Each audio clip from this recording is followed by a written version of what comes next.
Assalomu alaykum opalarimiz, singillarimiz, podpischilarimiz, akalarimiz, ukalarimiz. Mana Shahnoza opamizga yordam kerak, sizlarga murojaat qilib chiqaman.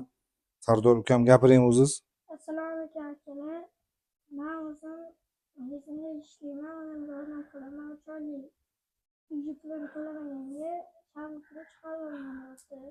Shunga yordam qilinglar, Alloh yo'lida. Gapiring Shahnoza opa o'zingiz. Men o'zim hech qayerda ishlolmayman.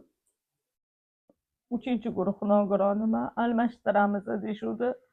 O'sha nogironlik qog'ozimni almashtirishga ham sharoitim bo'lmagani uchun borib больницаga yotolmadim.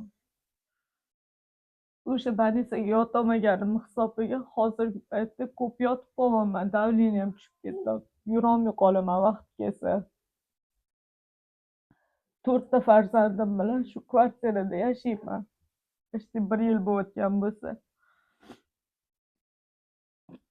Alloh yo'liga yordam qilinglar do'stlarim. Shu oila ko'chada qolmasligi uchun layklar bosinglar, kommentariy yozinglar, do'stlarga istoriyalar qo'yinglar. Istoriyalarni qo'yinglar do'stlarim, opalarim, singillarimiz, aka-ukalarimiz. Yordam so'rayman do'stlarim. Opamizga yordam qilinglar do'stlarim. Opalarimiz, singillarimiz, aka-ukalarimiz. Alloh yo'liga xolis xizmat qilaman men ham. Gapiring. Sizlardan iltimos.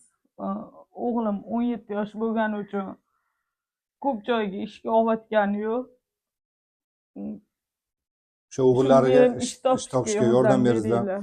Opamizni o'zini telefon nomerlari, karta raqamlarini qo'yaman. O'zlaringiz bog'lanib, kartalariga pul tashlayveringlar do'stlarim, opalarim, singillarimiz. Saxovatpesha insonlar ko'rish uchun layklar bosinglar, kommentariy yozinglar.